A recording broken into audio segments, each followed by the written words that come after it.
The 14-gauge needle slid through the pericardial sac like a prayer answered. Elena Martinez's hands moved with the terrifying fluid precision of someone who'd done this before, not in a sterile cardiac unit with monitors beeping in organized rhythm, but in a forward operating base in Sanjin where the only music was small arms fire and the only light came from muzzle flashes. She didn't hesitate. She never hesitated. The fluid drained. The pressure released. A Navy SEAL's heart went from barely beating to sinus rhythm in 12 seconds flat. What Dr. Sterling didn't know, what nobody at Sacred Heart Hospital knew, was that the quiet nurse in the pressed scrubs with the careful hands had already saved 43 lives in combat.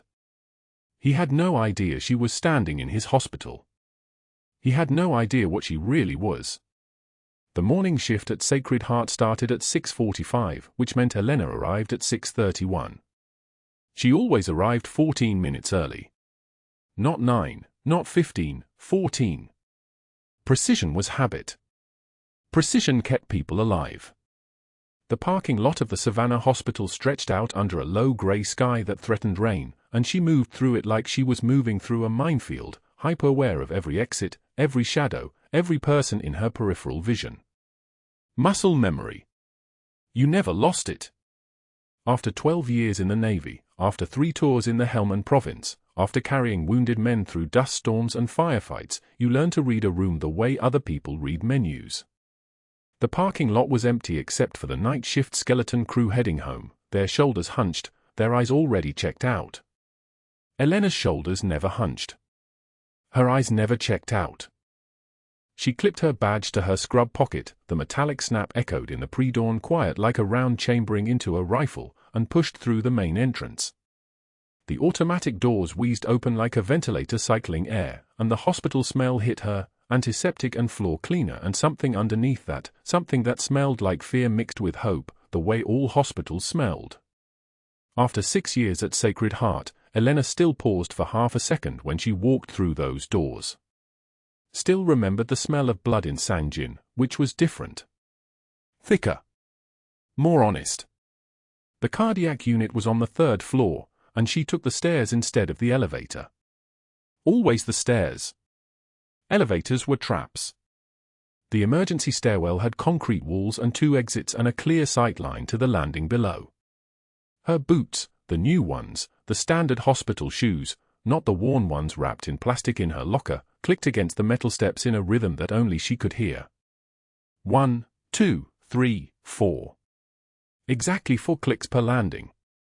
She counted without thinking about it. The cardiac unit was dark at this hour, the nurses station a small island of fluorescent light in an ocean of shadow. The night shift nurse, Marcus, looked up from his charting and nodded at her. Morning, Elena. Quiet night. You've got for stable patients in 312, 315, 318, and the new admit in 320, post-op cab, doing well. Elena nodded and moved past him without breaking stride. She didn't say good morning. She didn't engage in small talk. People thought it was shyness. People were wrong. Elena just didn't waste words. Words were ammunition, and you didn't spend ammunition on things that didn't matter. She had learned that lesson in Sanjin Valley when a Marine next to her burned through 600 rounds of 5.56 NATO in 90 seconds and then ran empty when the Taliban made their final push. Elena had handed him her rifle and used his sidearm. They both walked out. The Marine who burned through his ammo first didn't. She moved to the supply closet and began her methodical check of the crash cart. Defibrillator pads, 2 sets, sealed, expiration dates good until next month. Airway equipment, laryngoscope, 3 sizes of endotracheal tubes, bougie introducer. Medications, epinephrine in the correct doses, atropine, amiodarone, sodium bicarbonate. She organized them in the exact order she would need them in a code, muscle memory translating combat trauma protocols into civilian emergency medicine. In Sanjin, she'd run codes on soldiers with missing limbs and third-degree burns over 70% of their bodies. The fundamentals didn't change. ABC, airway, breathing, circulation.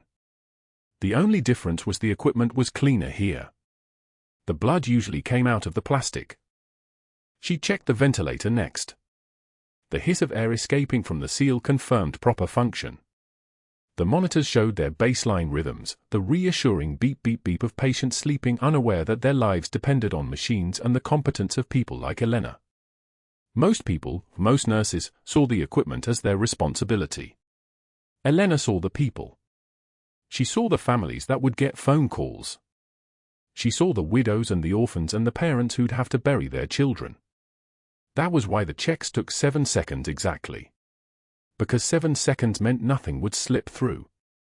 7 seconds meant someone went home to their family instead of to the morgue. A door opened down the hallway, the attending physician's lounge, and Dr. James Sterling emerged into the pre-dawn corridor like a predator testing the air for prey. He was tall, broad-shouldered, the kind of handsome that came with a 7-figure salary and a country club membership and a confidence that had never been questioned because he'd never met someone willing to question it. His white coat was tailored to fit perfectly, and his stethoscope hung around his neck like a medal of rank.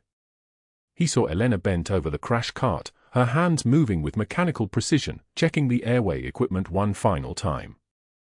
He paused. He watched her. His eyes narrowed the way a shark's pupils narrow when they detect blood in the water.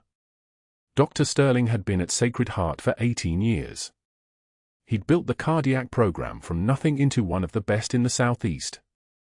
He'd trained 63 residents who now worked in hospitals from Charlotte to Jacksonville.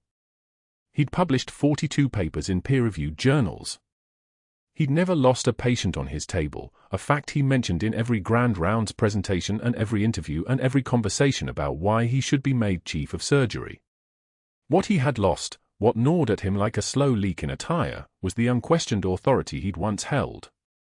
The old days, when a surgical attendant was a god in the hospital and everyone genuflected on cue. Those days were gone. Now there were protocols and ethics committees and patient safety officers who actually had the audacity to push back when he made decisions. Worse, there were nurses like Elena Martinez who didn't look impressed when he entered a room.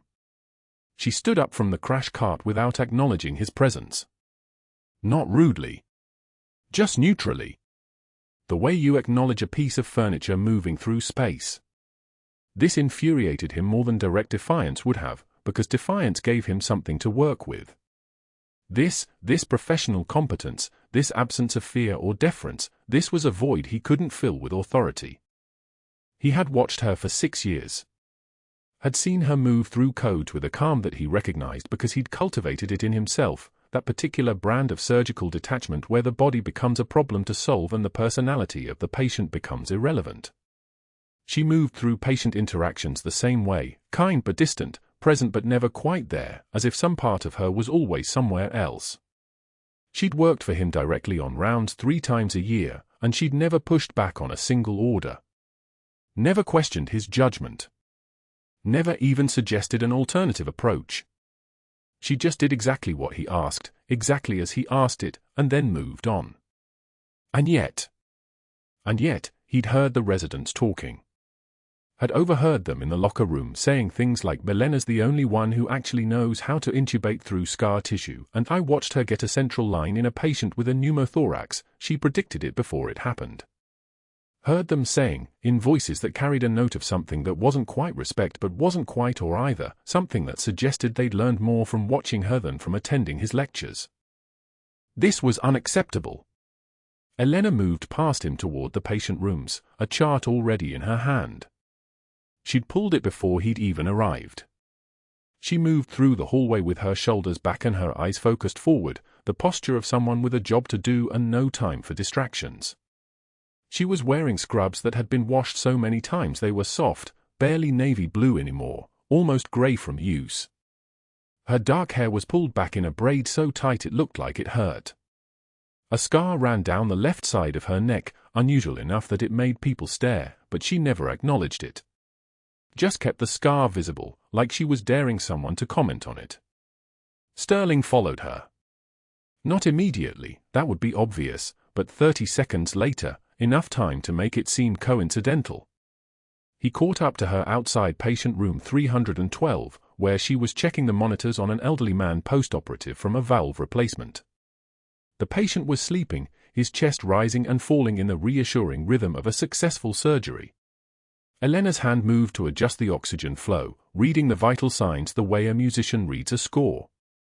Pulse 92, blood pressure stable at 120/80, O2 saturation 98%. Perfect. Excellent work on post-op management, Sterling said, appearing at her shoulder in that particular way he had, close enough to be territorial. Though I noticed the Foley output from the night shift was slightly low. 17 milliliters per hour instead of the standard 20. Did that concern you? Elena's hands didn't pause. She adjusted the flow rate, a subtle increase, 2 milliliters per hour, and turned to face him. Patients already on metoprolol from the pre-op cardiac protocol. Heart rate stable. Low urine output is expected with the anesthesia still clearing his system. He drank 17 ounces of water this morning at 5:30 when he woke. Output will normalize by evening. She'd just corrected him. Politely. Professionally. Factually. With perfect medical reasoning that made his correction seem petty and uninformed. He smiled. It wasn't a warm smile. It was the smile of a man who'd been slightly inconvenienced and was making a mental note about exactly where he kept his knives. Very thorough, he said. I appreciate that attention to detail. Don't lose it. He walked away before she could respond, which was, of course, the entire point. She stood there holding the chart, her expression unchanged, while her mind was already 3 moves ahead in the way that came from years of playing chess where the stakes were lives. She knew what that smile meant. She'd seen variations of it in Sanjin, worn by men who were about to do something they'd been planning for weeks. Elena had learned long ago that the best response to a threat was to keep working. So she moved to the next patient room and began her assessment, her hands moving with that same methodical precision that Dr. Sterling had watched from his doorway. 14 minutes early. 7-second crash cart checks. Predictions about pneumothorax before the monitors showed it. The kind of competence that made you dangerous in the presence of men like him. What Elena didn't know yet was that Dr. Sterling had been making phone calls. The morning staff meeting at Sacred Heart Hospital began like every other Wednesday, Dr. Sterling at the head of the conference table, his Rolex catching the fluorescent light, his residents arranged on either side like courtiers at a throne. Elena stood at the back near the door, her badge clipped precisely to her scrubs, her hands folded in front of her. She'd been a nurse here for 6 years. 6 years of steady hands during trauma codes, 6 years of holding the line when the chaos threatened to break apart. Sterling began his rounds report, then paused. He turned slightly, letting his eyes land on Elena with the casual contempt of a man who'd spent 30 years deciding which people mattered and which didn't. You know, he said, his voice cutting through the room like a scalpel, I've been thinking about our department retention rates. He pulled his wallet from his jacket pocket and withdrew 2 crisp $100 bills. Laid them on the table. $200 says our little Florence Nightingale here quits within a week. The residents exchanged glances, the uncomfortable kind that meant they recognized the cruelty but lacked the spine to challenge it. One of them, a third year named Morrison, actually smiled. Elena took one measured breath. The kind of breath that came from muscle memory, from years of breathing through worse. Her jaw didn't clench. Her eyes didn't water. She met Sterling's gaze for exactly 2 seconds, then returned to her charting as if he'd remarked on the weather. Sterling's face darkened.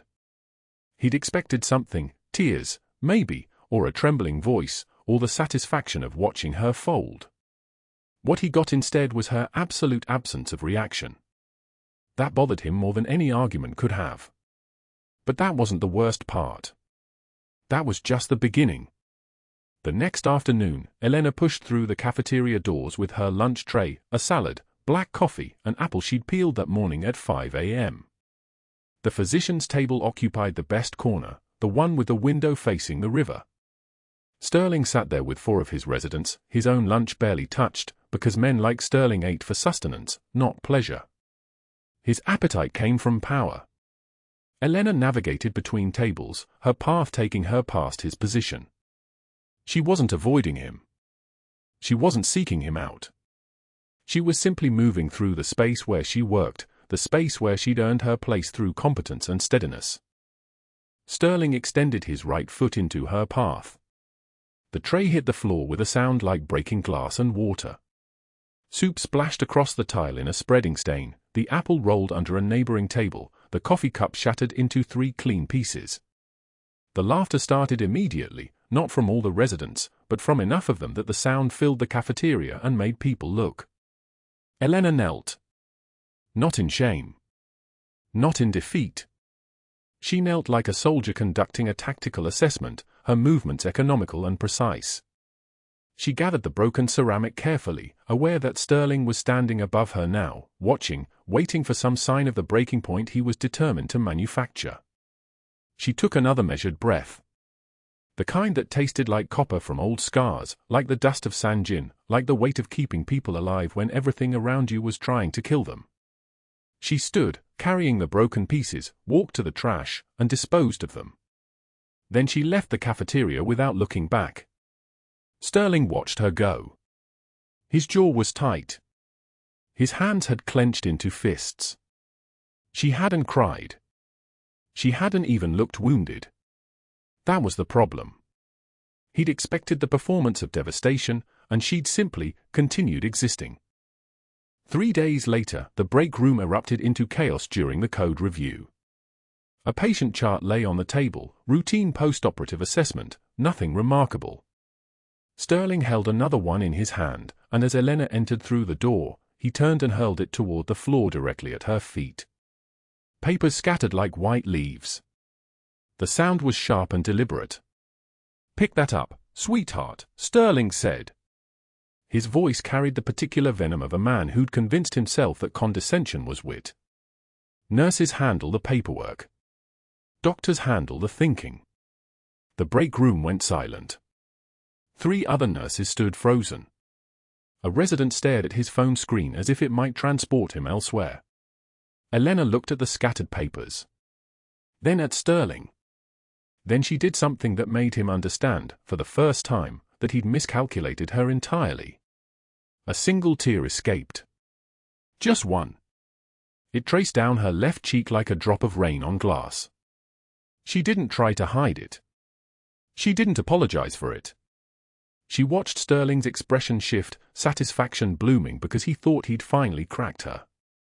Then she wiped the tear away without breaking eye contact, knelt to the floor, and began gathering the papers with the same deliberate calm she'd demonstrated in the cafeteria. Each page she collected, she checked carefully, not for damage, but as if confirming something she already knew. She stood. Her voice, when it came, carried the weight of 1,000 things Sterling couldn't possibly understand. Steel wrapped in silk. The kind of voice that doesn't shout because it doesn't need to. "I've survived worse than you, doctor." Sterling's face went white. Not pale. White. The color of a man who'd just realized he'd made a mistake he couldn't take back. Elena left the break room carrying the reorganized chart, her movements controlled, her breathing steady. Behind her, the silence was so complete you could hear the ventilator in the ICU humming 2 floors above. Sterling turned away. His residents couldn't meet his eyes. One of them, Morrison, the smiling one, suddenly found his shoes very interesting. Sterling walked out of the break room without another word, and Elena knew with absolute certainty that she'd just made an enemy of the kind that doesn't forgive and doesn't forget. She had no idea, as she returned to her station and clipped the chart back into its slot, that Sterling was already making phone calls. That his hands were shaking as he punched in the numbers of board members he'd cultivated relationships with over 3 decades. That he was already preparing the narrative, instability, boundary issues, the careful language that precedes termination. What Elena also didn't know was that her words, "I've survived worse than you, doctor," had been heard by a security guard named Cooper who stood in the hallway just outside the break room door. Cooper, who'd served 7 years in naval special warfare before a knee injury had ended his career with the teams.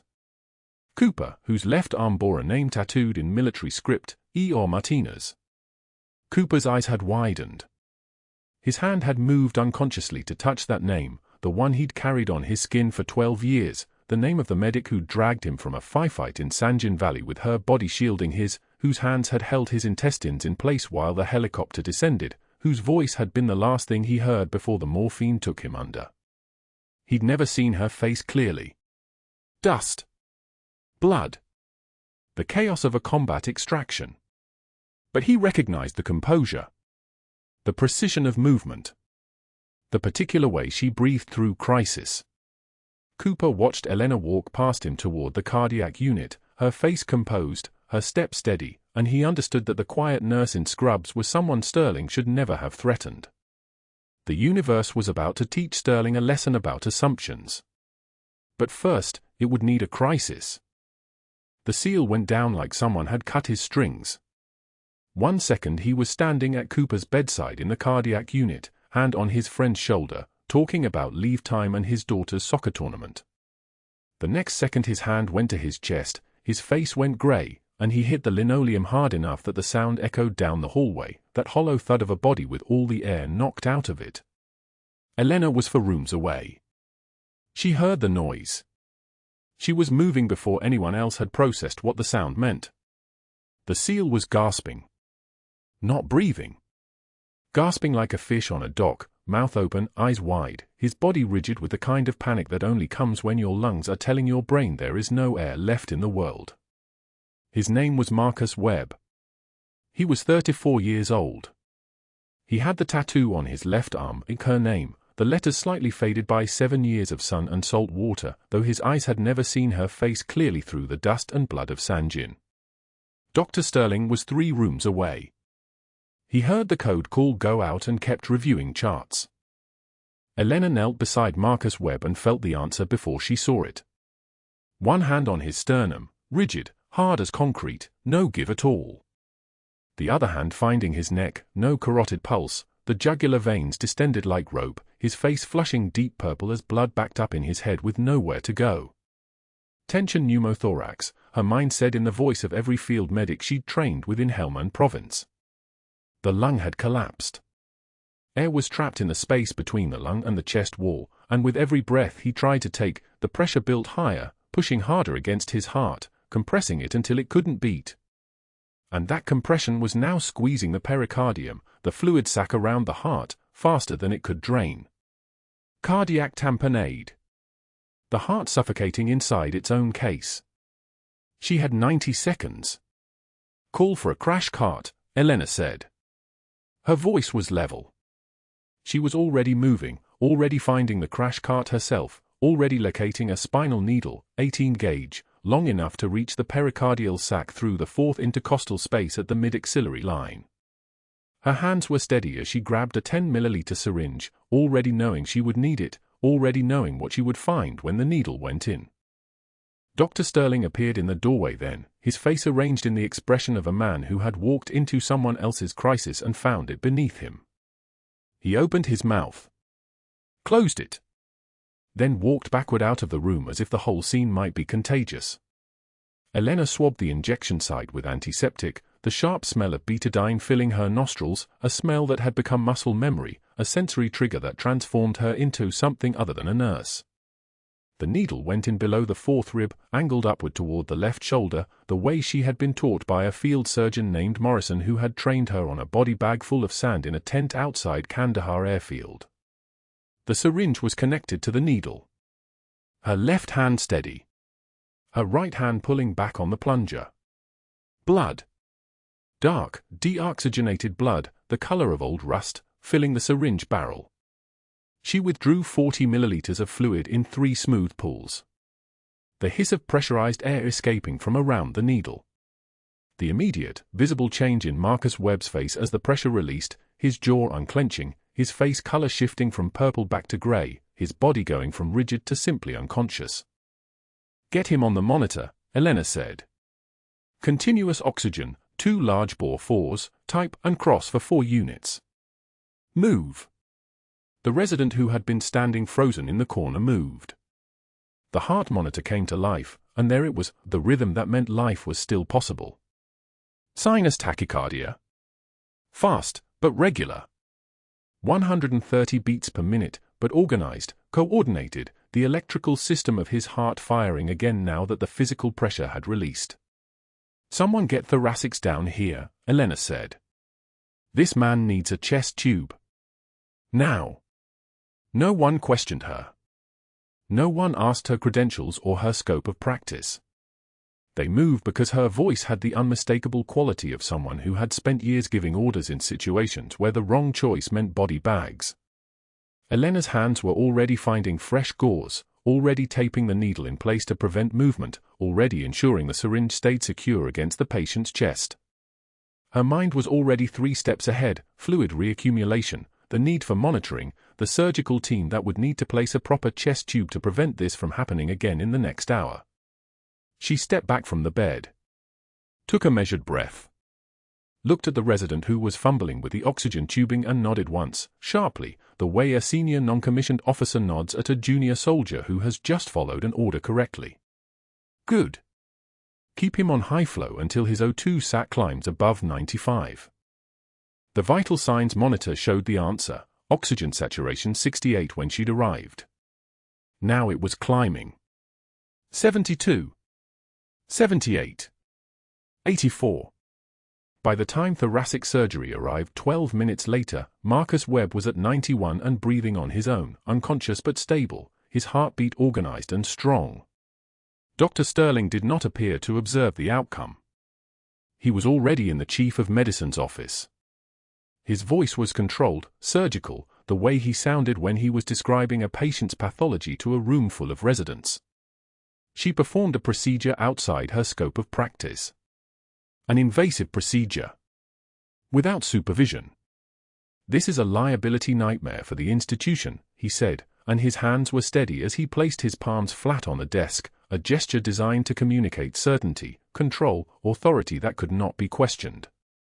Chief of Medicine Patterson, a man who had been dancing the politics of hospital administration for 32 years, closed his eyes for approximately 3 seconds. "Who performed the procedure?" he asked, though he already knew the answer. "Elena Martinez. The nurse from the ICU rotation." Patterson opened his eyes. He did not say anything. Dr. Sterling leaned forward slightly. "The policy is clear. Scope of practice for RNS does not include pericardiocentesis. We have attending physicians, residents, fellows." "The patient's alive," Patterson said quietly. "That's not the point. The point is that she exceeded her authority. She created legal exposure for this hospital. Liability insurance doesn't cover procedures performed outside of scope. If that patient develops a complication, infection, reaccumulation, tamponade in the next 72 hours, the hospital could be named in a malpractice suit that our insurance doesn't cover." Patterson's jaw clenched slightly. He had not built a 30-year career by ignoring threats, even the manufactured ones. "I'll need to review the details." "Of course," Sterling said. He placed a folder on Patterson's desk: incident report, policy manual open to the relevant section, photographs of the procedure documentation, all prepared in advance, all arranged with the precision of a surgical setup. "I thought you'd want to know immediately." By 3 o'clock that afternoon, Dr. Sterling had made 3 phone calls. The first was to Richard Aldridge, board member and cardiologist, who had benefited from Sterling's support for a research grant application 3 years prior. "Richard, I wanted to reach out about a concerning situation in our cardiac unit. One of our nurses performed an invasive procedure without supervision. I know you take our liability seriously."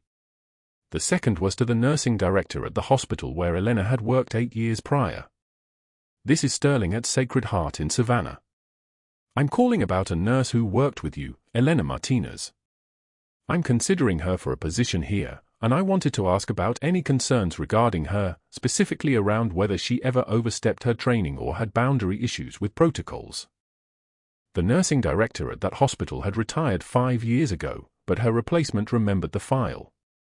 "I don't have anything negative in her personnel record, but I can tell you she was always a bit independent. Very competent, but she sometimes acted like she knew better than the physicians did."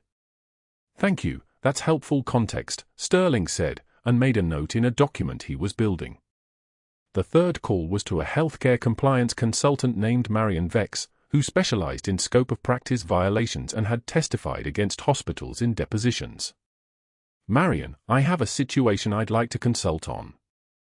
A nurse performed a bedside pericardiocentesis, that's a needle aspiration of the pericardial sac, without a supervising physician present. "That's outside RN scope in every state I'm aware of," Marion said immediately. "That's interventional cardiology, sometimes emergency physician territory." "Did the patient have complications?" "No, the procedure was technically successful." "But that's not the legal issue. The legal issue is that she did it at all. You'll want documentation of the procedure, the policy manual section she violated, and her credentials. If you can establish that she acted outside her training and authority, the hospital has grounds for discipline. Probably termination in a case like this." By 5 o'clock that evening, an emergency review committee had been convened. By 5:45, Elena was summoned to the chief of medicine's office. She entered and saw 2 security officers standing beside Patterson's desk. Unnecessary theater, but theater nonetheless. The kind of visual communication designed to say asterisk, this is no longer a conversation, this is an institutional action star. "Ms. Martinez," Patterson began, and Elena heard the shift in formality, the change from her first name to her last name, the linguistic signal that the relationship between them had changed. "You performed a pericardiocentesis on a patient without direct physician supervision this afternoon. Is that correct?" Elena did not sit down, though there were chairs empty before her. She stood in the posture of someone waiting for orders, feet slightly apart, hands at her sides, weight distributed evenly. "Yes, sir." "You understand that procedure falls outside the scope of nursing practice." The patient's blood pressure was 74 systolic. His heart was in cardiac tamponade. He would have arrested in the next 45 seconds. "That's not the point." "The point is?" "I understand," Elena said. The 2 words came out flat, devoid of emotion, delivered with the precision of someone who had already accepted the outcome and simply wanted to move through the process with discipline intact. "What do you need from me?" Patterson glanced at one of the security officers. The message passed without words. "Your badge, your access cards, and your locker contents. You're suspended pending a formal investigation into the scope of practice violation. You'll be contacted regarding the timeline for a hearing." Elena reached up and unclipped her hospital badge from her scrub pocket. She set it on Patterson's desk. The plastic made a small clicking sound against the laminate. She turned and walked toward the door, neither rushed nor slow, a pace calibrated to project absolute composure. The security officers followed her to her locker in the nursing station. The ICU nurses stopped talking when she appeared. Cooper, still wearing the bandage on his hand from where he'd gripped the railing during Marcus Webb's code, looked up from the medication dispensary, and his face went through a series of expressions, confusion, then understanding, then something darker that looked like rage wrapped in helplessness. Elena entered her locker methodically.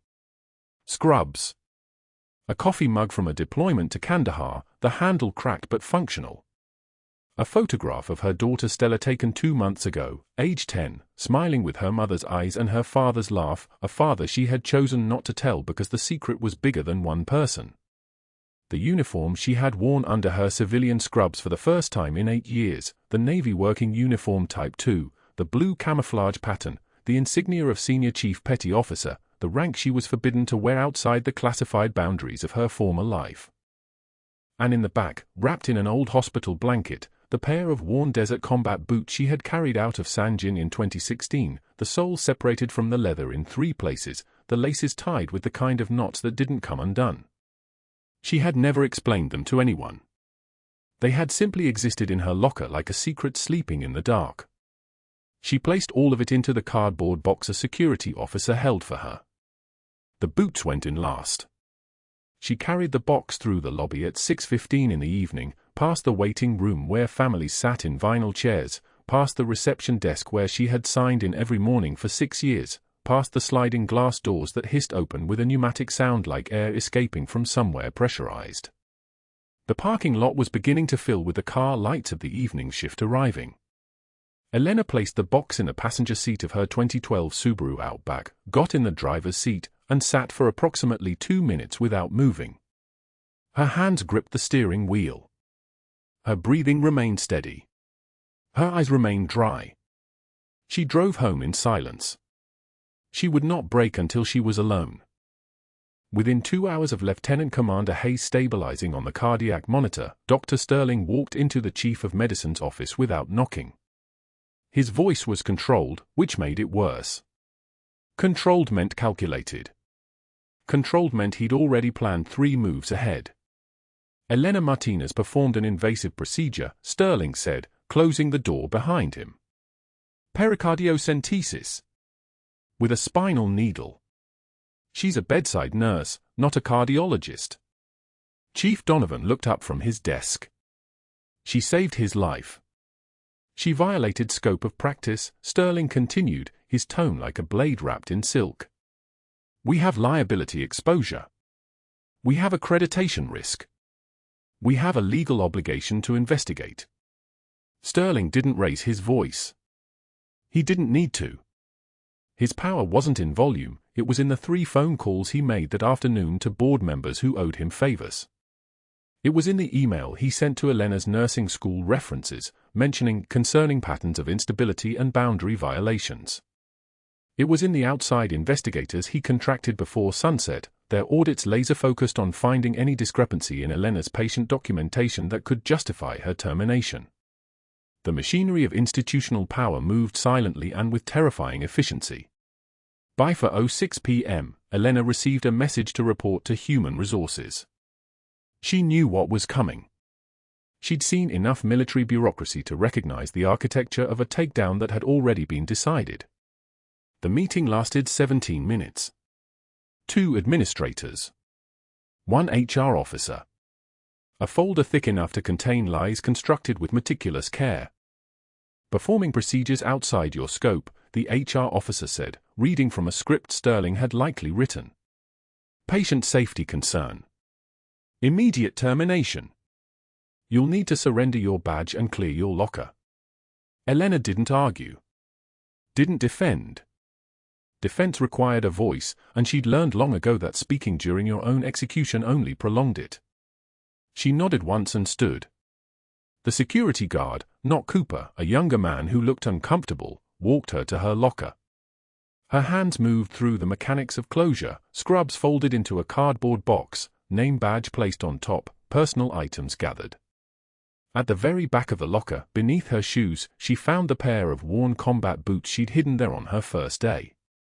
The leather was creased from years of Afghan dust and desert heat, the soles worn thin from patrol routes she could still navigate with her eyes closed.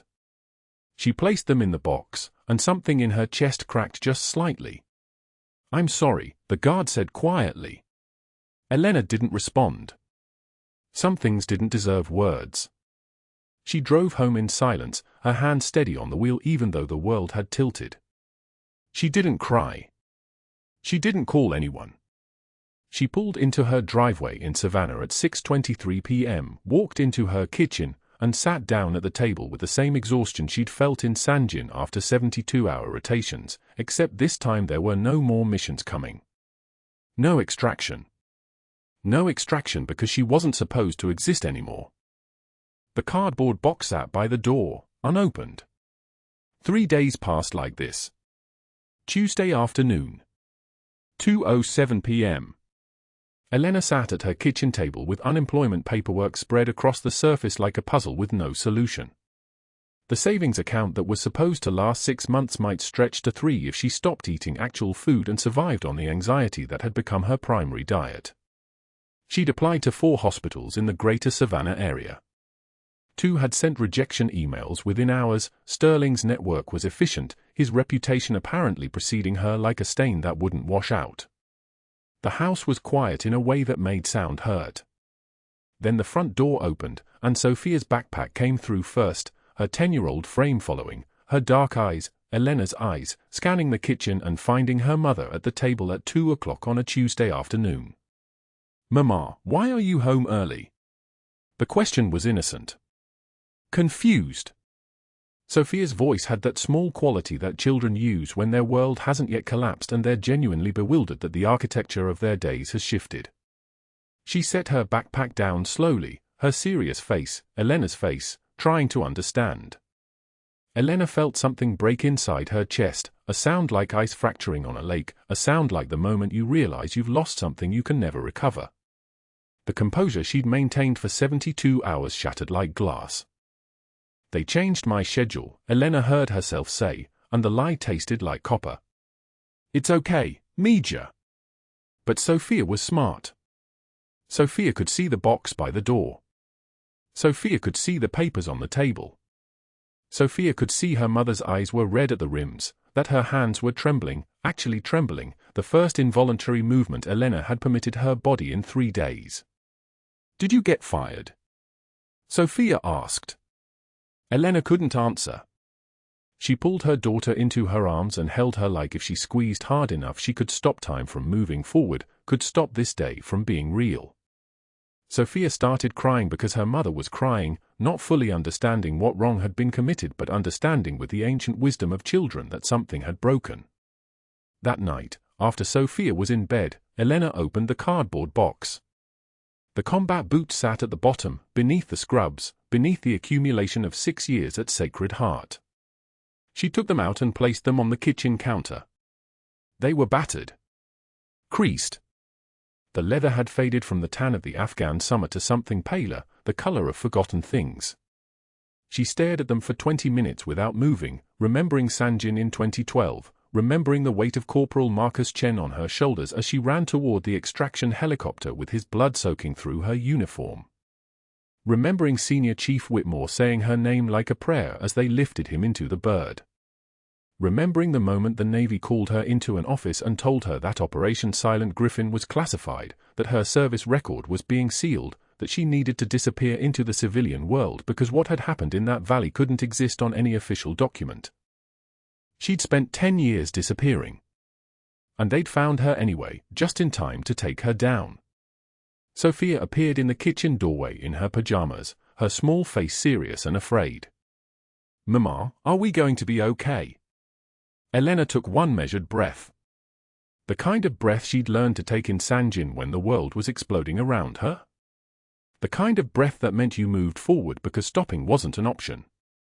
"Yes, baby," Elena said, picking up the combat boots and setting them on a shelf above the refrigerator, out of sight.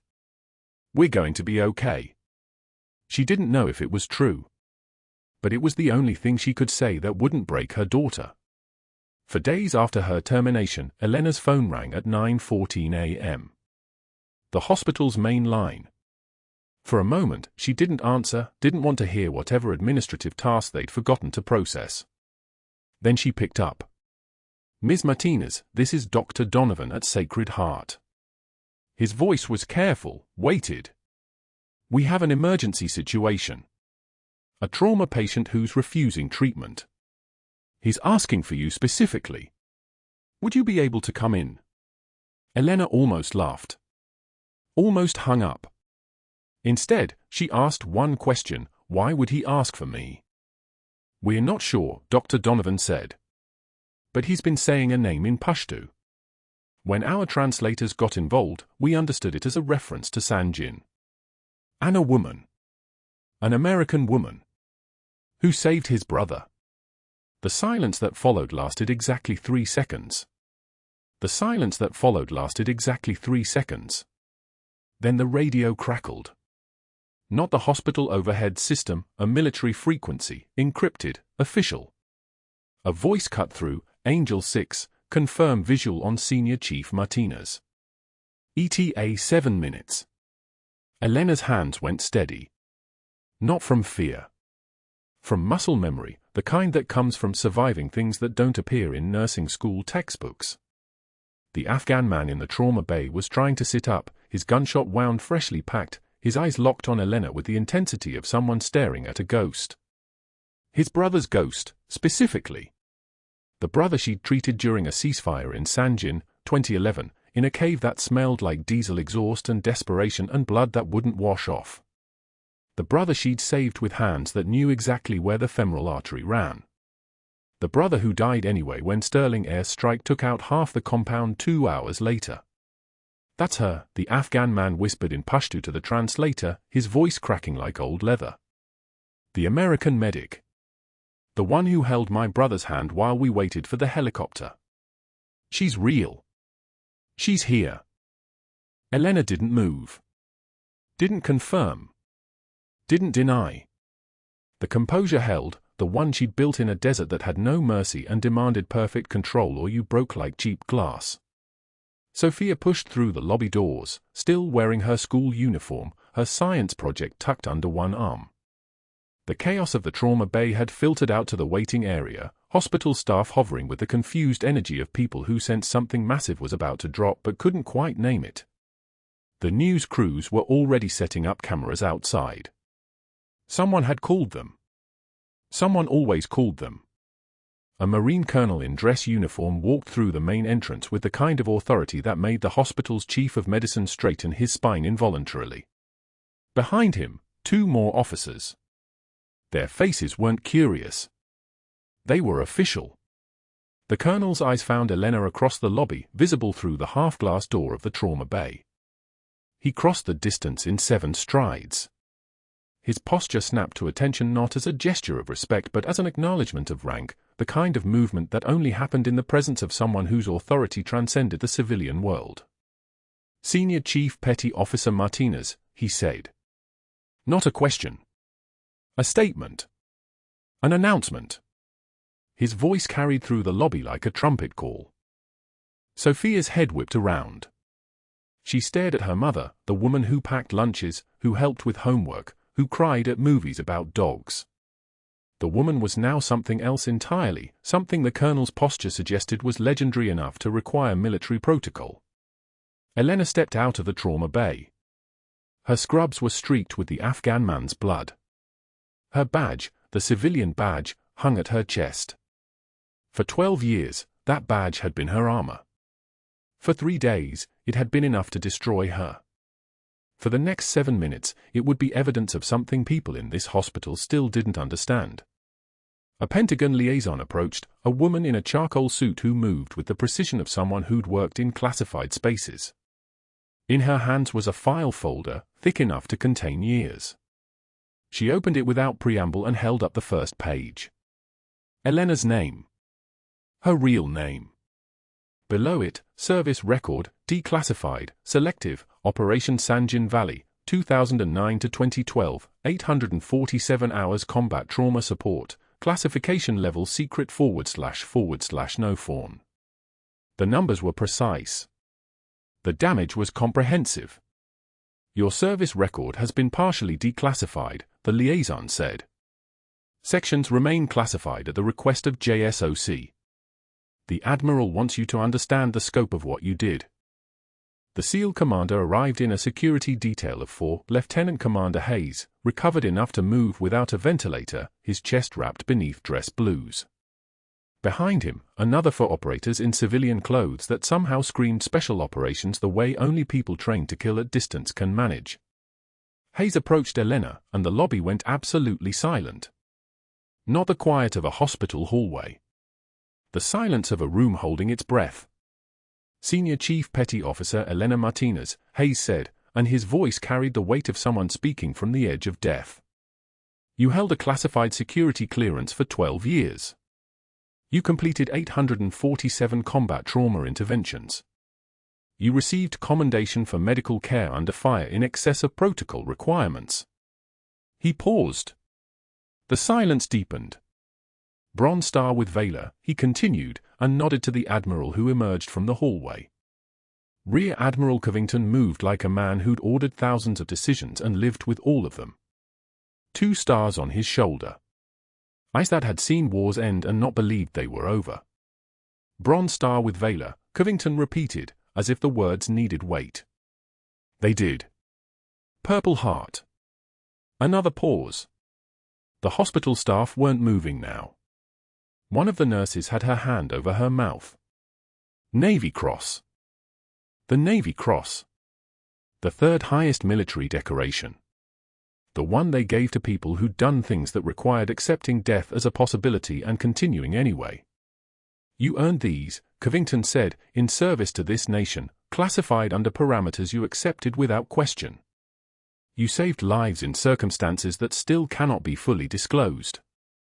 You did this wearing no uniform, carrying no recognition, accepting an order to become invisible. He stepped closer to Elena. Sophia moved toward her mother instinctively, as if her body understood that something massive had shifted in the universe. Dr. Sterling terminated your employment at Sacred Heart Hospital based on his assertion that you operated outside the scope of nursing practice, Covington continued, his voice never rising but somehow filling the entire lobby. He did this while that SEAL was in active cardiac tamponade. He did this without understanding who you are. He did this to a decorated war hero, and in doing so, he breached national security by forcing classified personnel into civilian exposure. Sterling walked into the lobby then, drawn by the commotion or summoned by hospital administration. The moment he saw the uniform density, the official posture, the way the SEAL commander held himself like a weapon in human form, his face went the color of weak tea. Dr. Sterling, Covington said. Not a greeting. A sentencing. Your privileges at Sacred Heart are hereby revoked, effective immediately. You will surrender your credentials.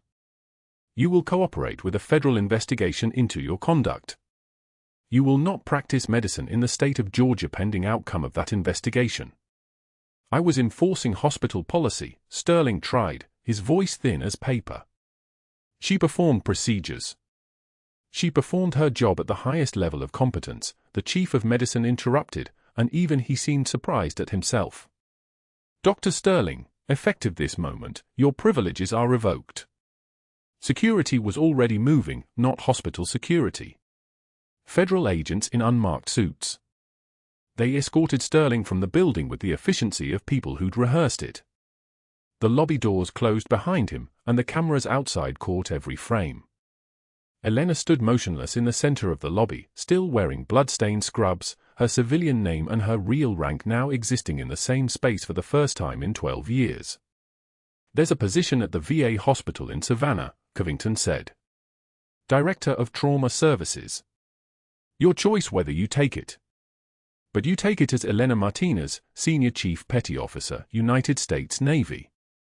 No more invisible. Elena looked at her daughter. Sophia's eyes were wet. The girl had spent 3 days watching her mother break, and now she was watching her reconstruct into something vast and previous unknown. I'll take it, Elena said. Her voice had dropped an octave. The deferential tone was gone. What remained sounded like someone who'd made decisions under fire and lived with them. But Sophia stays with me. That's non-negotiable. Done, Covington said. He saluted her. Formal. Respect flowing downward from someone accustomed to commanding thousands. Welcome back, Senior Chief. The SEAL commander, Hayes On, approached Elena and extended his hand. She took it, and he pulled her into an embrace that made the hospital staff realize, finally, that they'd been watching myth become flesh. 6 months dissolved into new routines. Elena drove through Savannah on a Thursday afternoon, Sophia in the passenger seat describing her science project about water purification systems with the kind of detail that suggested the kid had inherited her mother's precision. The VA hospital sat ahead, red brick and solid, a place where wounded veterans came to finish healing. Victory Drive stretched behind her, and Elena's foot eased off the accelerator when she saw the strip mall. A folding table. A banner reading Sterling Insurance Services in letters that had started to curl at the edges from sun damage. Dr. Sterling sat behind that table, his suit jacket draped over the back of his chair, his tie loosened, his eyes hollow with the specific emptiness of someone watching their entire world collapse from the inside. His eyes found her car as it passed. For 2 seconds, measured, precise, their gazes locked. His jaw clenched. His hands formed fists. His mouth opened as if to say something, but nothing came out except the wordless rage of a man who'd chosen the wrong person to destroy. Elena didn't acknowledge him. She simply looked forward and drove on. Sophia didn't even notice the strip mall, too absorbed in describing whether her water filter would work better with sand or gravel. The car moved ahead, and Sterling disappeared into the mirror. At the VA hospital, the lobby had changed. The walls now held portraits of decorated service members, some of them the same seals Elena had pulled from Sanjin. On the wall near her office, someone had added a new plaque, Director of Trauma Services, Senior Chief Petty Officer Elena Martinez, USN, Ret. The combat boots sat on a shelf behind her desk. Dust from Sanjin still caked the soles, dust that had traveled 12 years into the future, from a desert that refused to be forgotten into a place where the wounded came to live. Cooper found her in the office at 0800 sharp every morning, still in his security uniform, his right arm bearing the tattoo of her name in script that had cost him 3 sessions and all the money he'd saved from his first deployment. He saluted her every time. The salute started as protocol. It became ritual. It became love. And when Elena finally answered the question that had haunted her, how she'd survived Sterling's cruelty without breaking, she thought of the Afghan man in the trauma bay, of the SEAL commander carrying her name on his skin, of her daughter realizing her mother had always been a legend. She sat alone in her office, the combat boots visible on the shelf, and she whispered the words like a truth she'd finally earned. True class is what you do when the lights go out. And then she got back to work, saving lives in the open, without apology, without invisibility, for the first time in 12 years. If Elena's story resonates with you, if you've ever been underestimated by someone who had no idea who they were standing next to, subscribe to the channel and let us know in the comments. What would you have done in her position? And if you believe the quiet heroes in your life deserve recognition, share this with someone who needs to know they matter. Thank you for watching.